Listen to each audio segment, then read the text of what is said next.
Buenas noches, ¿cómo están? Como vieron del tras cámara, cuando estaban probando la cámara, me sacaron comiendo cotufa y tomando café. Bueno, como ya saben que la norma es relativa siempre igual, estábamos esperando que se conectaran la mitad más uno y la hora. Vamos a dar inicio. Hoy vamos a hablar sobre la responsabilidad que tiene el personal de enfermería en lo que es el paciente con ventilación mecánica. Entonces, demos inicio. Ok, y por ahora. Entonces, fíjense. Aquí es donde quiero hacer una pequeña, digamos, llamada de atención, donde hablamos de que mucha gente te va a enseñar, sobre todo los futuros colegas que tenemos, que el enfermero se hace de la práctica. No, el enfermero se debe hacer tanto 50 y 50 su formación, que es muy importante la teoría, porque el basamento del cuidado de un paciente en terapia intensiva, en cuidados con ventilación mecánica, basan mucho sobre las técnicas y las áreas de conocimiento formal, tanto directa, relacionadas con la ventilación mecánica, que van a involucrar el sistema respiratorio y cardíaco. Entonces, ahí es donde vamos a hablar de anatomía, fisiología, física, todo eso, para tenerlo en cuenta. Es necesario poder proporcionarle al individuo unos cuidados que solo son responsabilidades, digamos, innatas del personal de enfermería. La importancia de que el personal de enfermería entienda que nuestro paciente en terapia sigue siendo una persona, un ser humano, que es un ser biopsicosocial. Y recuerde que estamos violentando un entorno, porque en una unidad donde va a estar un ventilador mecánico es una unidad de cuidados intensivos. Es una unidad donde literalmente su familia tiene horario estricto de visita.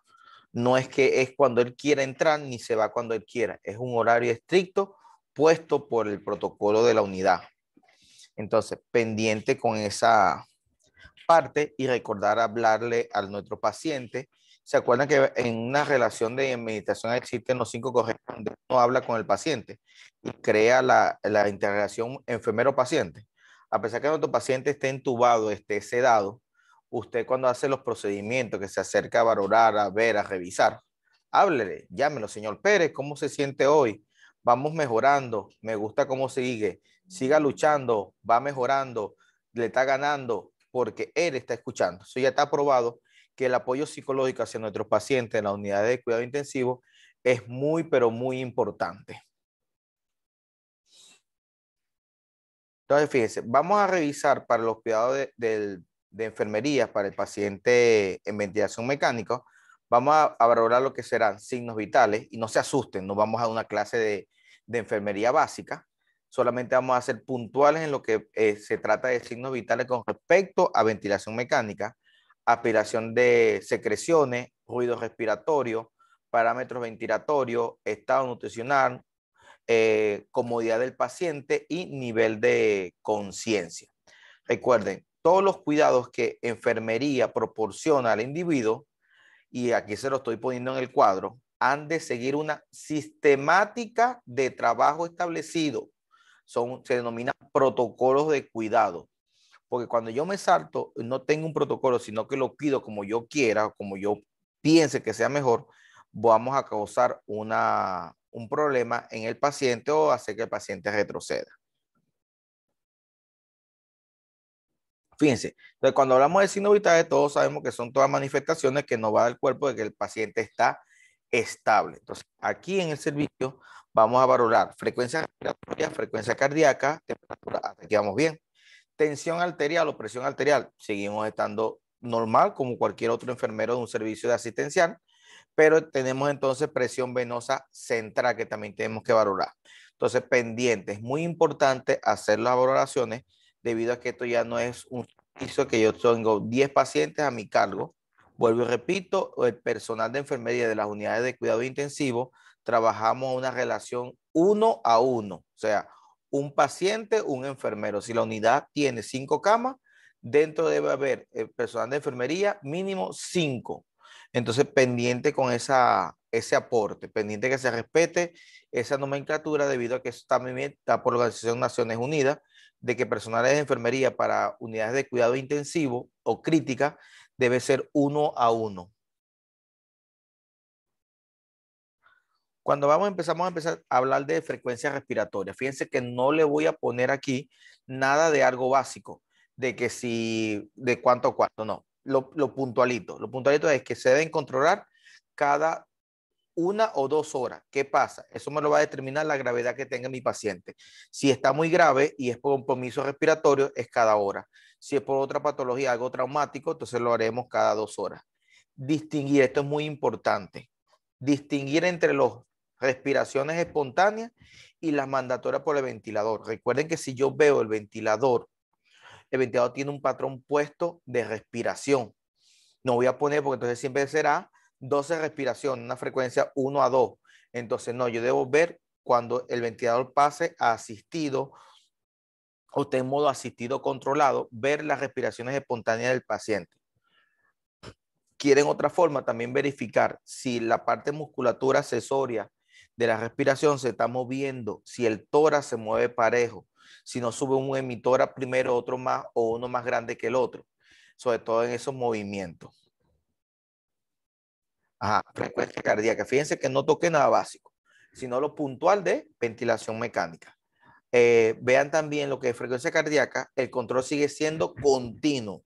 Preferiblemente estar pendiente y que el paciente esté pegado al monitor de signos vitales y me esté dando señales. Aquí quiero hacer un break. Los monitores modernos tienen alarma. Yo puedo bajar la alarma para saber que me indique en el momento que el paciente vaya a entrar en la primera bradicardia o en una taquicardia, para tener tiempo de actuar y no esperar simplemente que el monitor me diga que no tiene pulso o que entró en un infarto. Trastorno de ritmo cardíaco debido a la hipoxemia o la acidosis que se espera en una ventilación mecánica. ¿Se acuerdan que estábamos hablando que una de las consecuencias de la estimulación de la intubación es que estimula el nervio vago? Podemos encontrar entonces una bradicardia por estimulación del nervio vago, pero entonces también puedo conseguir una taquicardia por el nervio estimulación del espinal.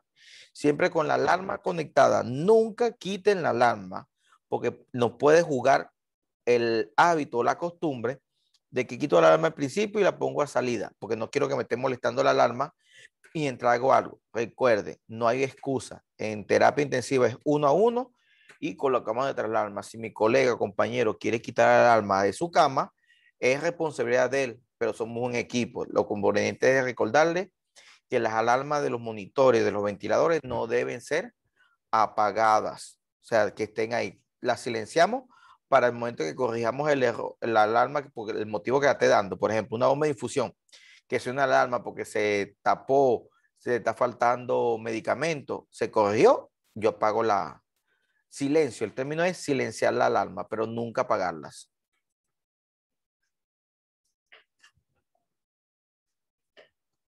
Temperatura. El aumento de la temperatura condiciona un pequeño detalle, que hay una demanda mayor de oxígeno para el cuerpo. Si eso se aumenta la demanda, aumentará la ventilación y aumentará entonces el gasto cardíaco. Un aumento de la demanda ventilatoria del paciente. Es muy importante si encontramos que una frecuencia aumentada, sin que lo acompañe un aumento de la temperatura, indica algunos problemas. Esos problemas pueden ir desde una hipoxia, de una neumotora a tensión. O sea, es cuestión de que es motivo para que yo llame a sala al médico tratante para que haga una evaluación del paciente. Presión arterial. Aquí también si nos hace otra parte fácil debido a que mi paciente, los monitores modernos también pueden ciclar presión arterial por tiempo o continuo o por a petición. O sea, que yo toque el botón y me haga la medición de la presión arterial. Recuerden que en presión arterial, en estas unidades de cuidado, el monitor va a medir presión sistólica, diastólica y presión media, pendiente de llevar todos esos controles. Se deberá efectuar por lo menos cada 2 horas. La caída de la tensión arterial, aquí tienen que tener cuidado, la caída de tensión arterial relacionada con ventilación mecánica asocia una hiperventilación de inicio, que es muy común en las primeras 24 horas debido a la intubación. La caída de la presión motiva a sospechar de un trastorno, una caída de la presión intratorácica. Ahí hay un error, una presión intratorácica durante la ventilación mecánica. Entonces, pendiente. Puede haber sido que se disparó el PIC o el paciente necesita el PIC. Otro motivo más para llamar a sala al médico. Recuerden que cuando estamos en las unidades, digamos, de asistenciales, tener un paciente hospitalizado con una tensión baja me hace decir que yo estoy tranquilo, no le va a dar un ACV, no le va a dar un infarto, no le duele la cabeza, está bien. Pero en terapia intensiva con un paciente en ventilación mecánica, una caída de la presión arterial o una elevación son situaciones también del mismo carácter de alarma. Ajá, ahora vamos a la atención. Habríamos hablado de frecuencia respiratoria, frecuencia cardíaca, temperatura y tensión arterial. Hasta aquí vamos bien porque si nos acostumbramos a una mala práctica, con que yo me asome, levante mi cara y vea los monitores, puedo tener y hacer el reporte de esa información, a sabienda que le estoy recomendando que se paren a ver los movimientos respiratorios del paciente, a verificar los sensores, a verificar todo, pero aquí presión venosa central no lo da la máquina. Hasta donde yo tengo mi práctica, la presión venosa la tenemos que hacer de forma manual, hacer el procedimiento. Y típico, el procedimiento debe hacerse entre dos personas o que usted tenga demasiada práctica para hacer la valoración de presión venosa central. Entonces, esto es muy importante porque me va a dar a conocer el balance hídrico o el estado hídrico de mi paciente. Me va a dar una presión real en ese momento y por consiguiente es el estado hemodinámico de mi paciente. Entonces, cuando hablamos del balance hídrico, hablamos que mi paciente, a pesar que está acostado, debe consumir entre mínimo 3 a 4 líquidos de agua. Esa agua puede ser por vía oral, utilizando la misma sonda durante los procesos de alimentación o vía parenteral. Pero entonces, si debo garantizar una hidratación, debo garantizar también un balance hídrico. Y el balance hídrico se hace con el control de diuresis, porque yo debo llevar un control de líquidos ingeridos o líquidos ingresados al paciente con los líquidos egresados del paciente. O sea, es difícil hablar de ventilación mecánica sin entender que meternos en área de terapia, cuidados de terapia intensiva.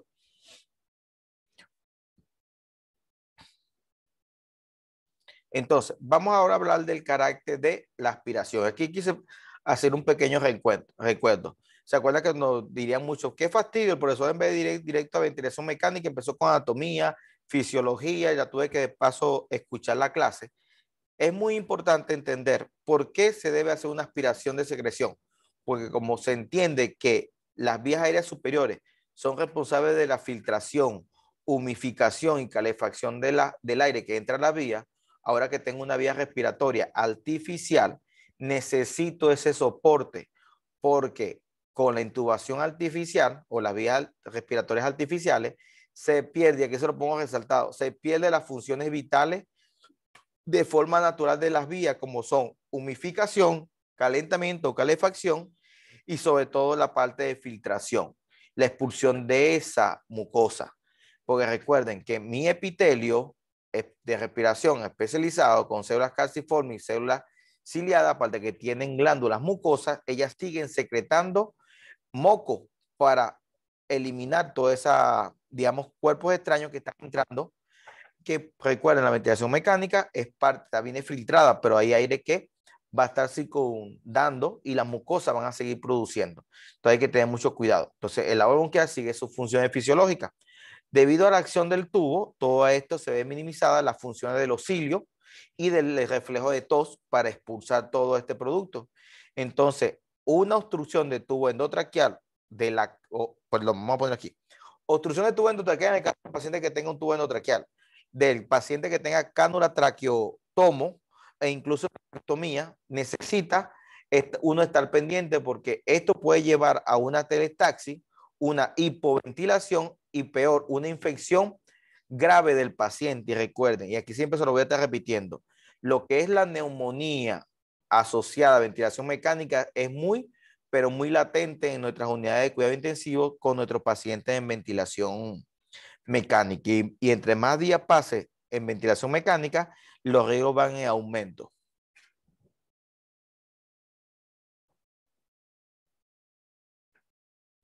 En cualquiera de los casos debemos entonces disponer de todo el material necesario para hacer el momento de la aspiración.